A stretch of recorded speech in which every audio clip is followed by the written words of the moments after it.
Olá, turma, tudo jóia? Aqui nós vamos fazer agora a correção dos exercícios que foram passados para casa. O gabarito eu vou estar fazendo dessa forma, eu achei mais fácil, talvez tire melhor as dúvidas de vocês. A questão 5 da página 38, 39, trabalha o seguinte: com base nos gráficos abaixo, responda as questões. Aí você tem as imagens de um vegetal e um gráfico de pizza dizendo a composição química mais ou menos, e um animal, um Rottweiler ali, a composição química dele. A pergunta é a seguinte: quais as substâncias mais encontradas nos seres vivos? É fácil perceber que o azul aqui, água, moleza. B. Qual é o tipo de substância orgânica mais encontrada nos animais? Observando aqui, ó, o vermelho está maior do que o amarelo, então proteínas nos animais está ganhando. Agora nas plantas são os glicídios. Quem são os glicídios? São aqueles carboidratos que a gente conhece, como amido, sacarose e assim por diante. A própria celulose é um glicídio. Agora a questão 8, da Unifesp. Considera as afirmações do gráfico. Acho que até corrigi essa questão com o pessoal na sala de aula hoje, mas tudo bem. Nas carnes e vísceras, o ferro é encontrado na forma de Fe2+. Lembrando, aqui são íons. Esse ferro doou 2 elétrons, por isso ele tem carga dupla positiva. Esse aqui doou 3, carga tripla positiva. Na hora de absorver esses tipos de íons, nós absorvemos melhor o F2. Só você observar aqui o gráfico. Carnes, você tem uma absorção maior. Se você olhar aqui, a lateral aqui, o eixo Y do seu gráfico, você vai perceber que está dizendo a porção de ferro absorvida. Carne você tem mais. Então o Fe2 é maior, mais absorvido. Qual das formas iônicas do ferro é mais bem absorvida pelo intestino humano? Fe2. Por quê? De acordo com o gráfico, você percebe que a carne você tem maior absorção, é assim que você vai justificar. B. As afirmações e o gráfico justificam o hábito do brasileiro de consumir laranja junto com feijoada? Justifique. Acaba justificando, porque observe, o feijão ele tem uma taxa de absorção até pequena, se você for perceber durante o tempo. Quando você acrescenta a vitamina C presente nas laranjas, limões e assim por diante, você acaba aumentando essa absorção. Então é um hábito bastante saudável. Questão 9, da UEPA. Surgimento e manutenção da vida no nosso planeta está associado à água. Aí vai contar uma historinha sobre água, tá beleza, mas vamos lá. Considerando as funções exercidas nos seres vivos pela substância em destaque, que é a água, analise as afirmativas abaixo. 1. Facilita o transporte das demais substâncias do organismo. Perfeito, certinho. 2. Participa do processo da fotossíntese. Perfeito. Para quem não lembra, é da água, num processo fotodependente, que a gente chama de fotólise da água, que nós quebramos a molécula da água em oxigênio, que vai para a atmosfera, e o hidrogênio vai ajudar ali a questão energética da fotossíntese a ocorrer. 3. Dissolve as gorduras, facilitando a absorção. Esquece, a água ela é polar, então ela tem dificuldades em dissolver substâncias apolares, e as gorduras são substâncias apolares. Então não se dissolve gorduras com água. 4. Auxilia na manutenção da temperatura do corpo. Perfeito. A água líquida ela tem um calor específico bastante grande em comparação. Ela faz o quê? Ela demora para esquentar, mas demora para esfriar. Então, de acordo com as afirmações acima, a alternativa correta, 1, 2 e 4 seria o item C, a resposta correta. 13. Do Enem, que bom! Nas recentes expedições espaciais que chegaram ao solo de Marte, e através dos sinais fornecidos por diferentes sondas e formas de análise, vem sendo investigada a possibilidade da existência da água naquele planeta. A motivação principal dessas investigações, que ocupam frequentemente o noticiário sobre Marte, deve-se ao fato da presença da água indicaria naquele planeta a existência de um solo rico em nutrientes. Não. Não é uma correlação direta. B. A existência de ventos também não é uma correlação direta. C. A possibilidade de existir ou ter existido alguma forma de vida semelhante à da Terra. Opa, guardemos a C. D. A possibilidade de extração de água visando seu aproveitamento futuro na Terra. Gente, transportar água de Marte para a Terra, esse litro de água ia sair muito caro. A viabilidade num futuro próximo do estabelecimento de colônias humanas em Marte. Opa, seguramos a E. Agora, vamos analisar o que está se pedindo. A motivação principal dessas investigações que ocupam frequentemente o céu sobre Marte deve-se ao fato de que a presença da água indicaria é passado. Então é algo que já aconteceu. Então, viabilidade de um futuro próximo é futuro. Então a E está errada por conta disso. Perfeito?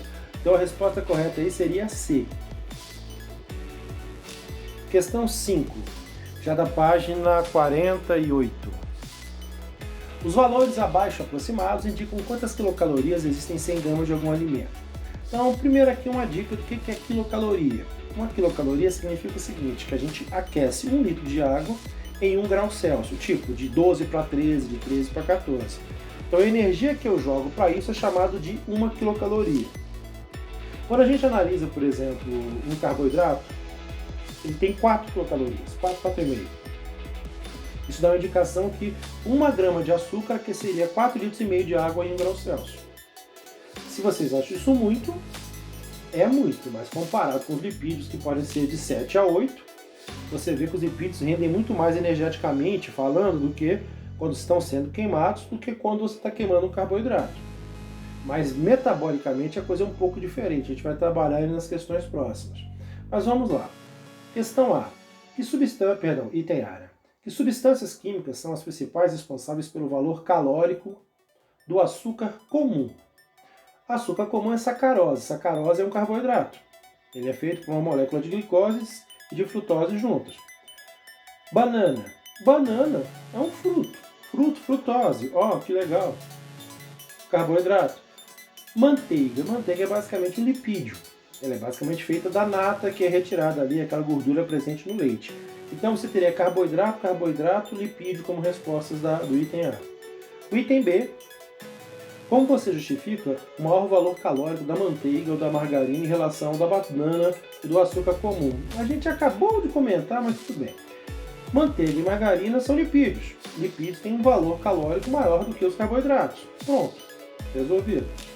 Por que o leite integral tem mais calorias do que o leite desnatado? Onde é que está a gordura do leite? Na nata. Então quando eu tiro a nata, eu tiro basicamente grande parte desse valor calórico desse leite.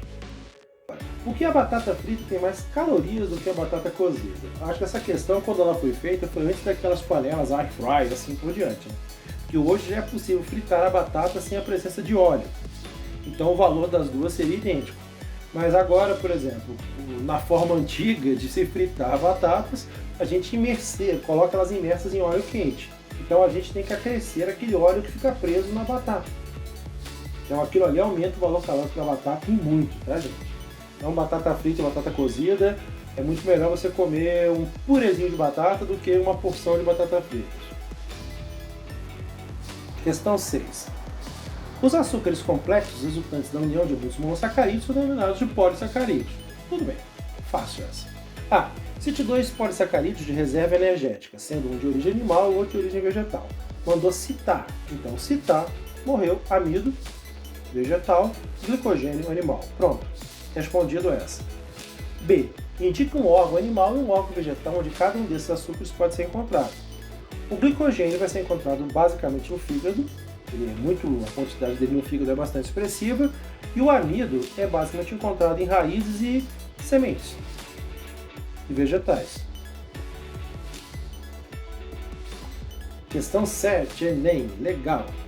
Defende que a inclusão da carne bovina na dieta é importante por ser uma excelente fonte de proteínas. Por outro lado, pesquisas apontam seus efeitos prejudiciais que a carne bovina traz à saúde, como o risco de doenças cardiovasculares, devido aos teores de colesterol e de gordura. Há quem decida substituí-la por outros tipos de carne, como a de frango e a suína.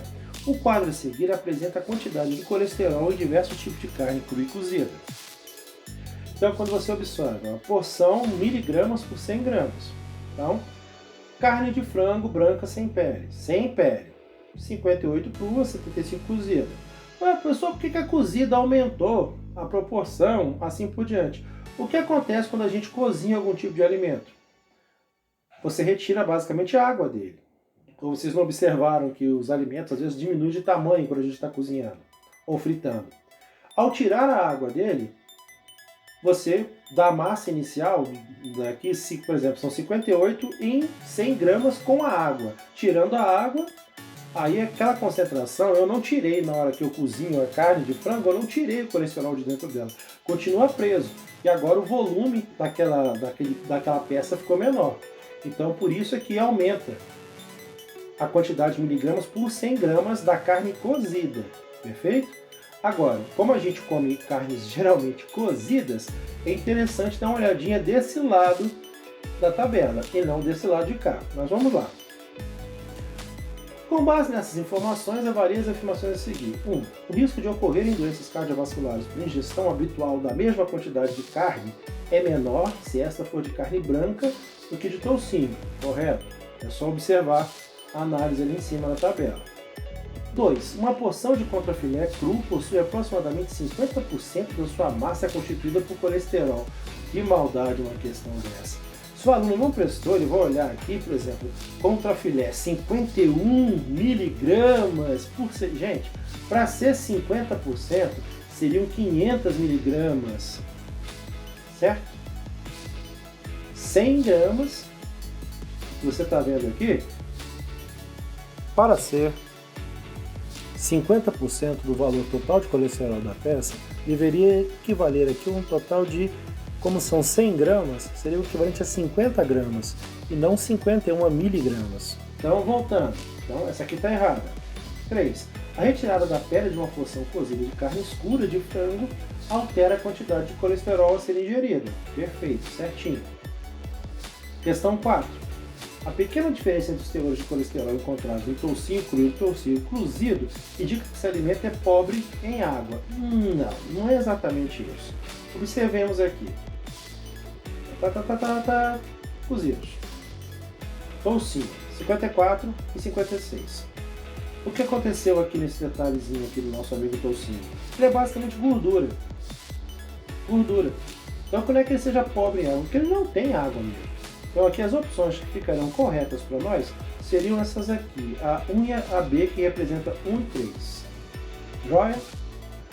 No site de nutrição, apresenta exemplos de boas refeições que podem ser feitas antes de competições esportivas.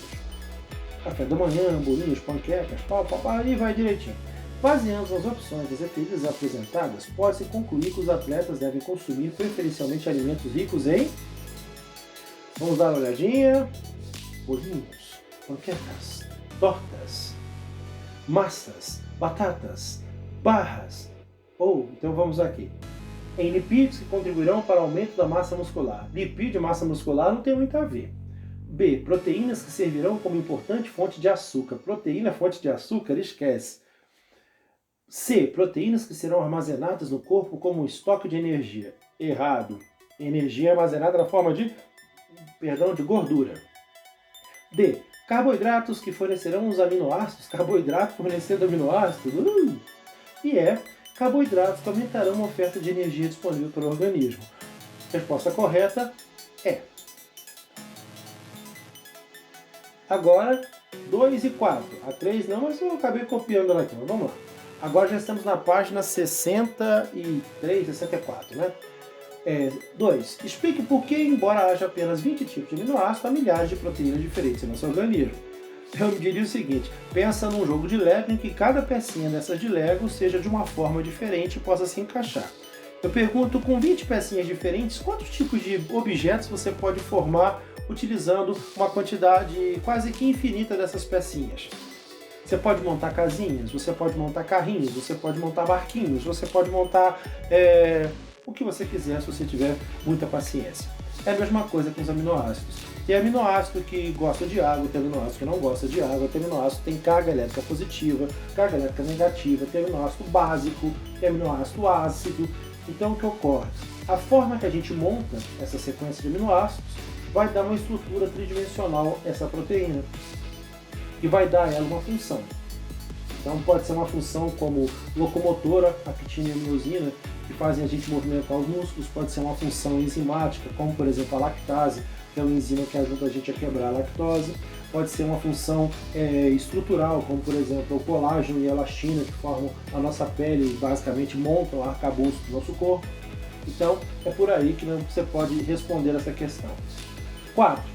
O estudante afirmou que um dos motivos pelos quais o calor pode matar um ser vivo é que a maioria das enzimas deixa de funcionar a temperaturas muito altas. Explico por que essa enzima deixa de funcionar nesse caso. É muito simples. Enzimas são proteínas, certo? O que acontece com proteínas? Essa sequência de aminoácidos forma uma estrutura 3D. Quanto mais você aquece, você aumenta a vibração. Aumentando a vibração, você vai romper algumas dessas ligações e aí você vai perder essa estrutura 3D. E a função dessa estrutura 3D é ofertar sítios onde a gente pode encaixar os substratos. Exemplo, a lactase tem uma casinha dentro dela onde a lactose se encaixa. Se eu aquecer a lactase, de alguma forma, ela perde essa forma e ela não dá conta mais de quebrar a lactose em açúcares mais simples. Então, qualquer enzima que a gente aqueça, ela perde a sua funcionalidade. Por isso, ficar com febre é muito perigoso. O nosso corpo é feito para funcionar a temperatura de 36, 36,5. Então, o que acontece quando eu subo a minha temperatura, por exemplo, para 40 graus? Já pensou nisso? Muitas enzimas vão funcionar muito mal. E aí você vai sentir dores, cansar. Muitas daquelas dores que você sente no corpo são um funcionamento errado das nossas proteínas. 9. Analisando o rótulo de uma barra de chocolate, o estudante viu que 100 gramas do produto havia cerca de 8 gramas de proteínas, 60 gramas de carboidrato e 30 gramas de gordura, 15% da necessidade diária de riboflavina, 9% da necessidade diária de cálcio e 7% da necessidade diária de ferro. Ele então perguntou a si mesmo que mal haveria em se alimentar ingerindo apenas chocolate. O que você responderia a ele? Vamos agora. O que você responderia a ele? Qual é o problema com o chocolate? Observando aqui. Conseguiu matar a charada?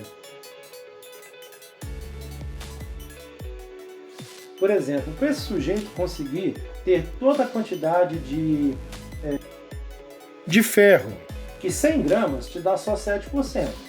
Então eu precisaria multiplicar esse valor para chegar a 10, 12, 13 vezes. Teria que multiplicar esse valor por 13. Então eu teria que comer o equivalente a 1,3 kg de chocolate exclusivamente só para ter a minha reserva diária de ferro. Isso faria o que com as outras coisas? Por exemplo, estouraria a minha quantidade de riboflavina, estouraria muito a minha quantidade de cálcio, estouraria muito a quantidade de proteína que eu preciso. Então, no caso, o chocolate não é um alimento muito bom para você escolher para comer só ele. Questão 12, essa eu corrigi também de tarde, mas vamos refalá-la aqui. É uma questão do Paraná. A figura a seguir mostra a velocidade de reação de duas enzimas, uma enzima humana e uma enzima pertencente a uma bactéria de fontes termais. Observando aqui, embaixo, temperatura no eixo X, velocidade de reação no eixo Y. Opa, voltando. Aqui nós temos então a enzima humana, ela funciona basicamente no seu topo de ação por volta dos 36, 37 graus. A enzima da bactéria funciona por volta dos 78, 77 graus. É só você observar aqui a tabelinha. Então, considerando os dados da figura e a ação da temperatura da atividade enzimática, assinale o que for correto. 1. A temperatura é um fator importante para a atividade enzimática? Óbvio, né, gente? Quanto mais quente vai ficando, você percebe que elas vão perdendo a sua ação. A 100 graus, nenhuma das duas funciona. É preciso perceber. 2. Então, aqui estaria correto. 2. Dentro de certos limites, a velocidade de uma reação enzimática aumenta com o aumento da temperatura. Dentro de um certo limite, isso acontece. Então, isso é verdade. 4. A partir de determinado ponto, o aumento da temperatura faz com que a velocidade de reação diminua bruscamente. A partir desse ponto, diminuiu bruscamente. Correto também. 8. A temperatura ótima para a atividade da enzima humana está em torno de 37. Perfeito. 16. A temperatura ótima para a atividade das enzimas das bactérias está em torno de 78. Perfeito. Então, até agora, tudo certo. Agora vamos para o 32. Na enzima humana, o aquecimento acima da temperatura ótima provoca desnaturação. Presta atenção aqui, ó, gente. Na enzima bacteriana também. Então isso aqui está errado. 64. Para ambas as enzimas, se for ultrapassada a temperatura ótima, a agitação das moléculas se torna tão intensa que as ligações que estabilizavam a estrutura espacial da enzima se rompem. Aqui está correto. Para ambas as enzimas, se for ultrapassada a temperatura ótima, de agitação das moléculas se torna tão intensa que as ligações corretas. Então, só errado aqui ficou a 32. Então a gente tem que somar todo esse resto aqui. Então dá o quê? 1, 2, 3, 7, 7 e 8, 15, 31, 31 e o 64, 95. Resposta. Eu acho que inclusive eu somei errado de tarde essa daqui, né? Tava naquela pressa, acabei somando errado, mas tudo bem. Isso faz parte. É só fazer com cuidado que a gente não erra, tá bom? Então, pessoal, é isso aí.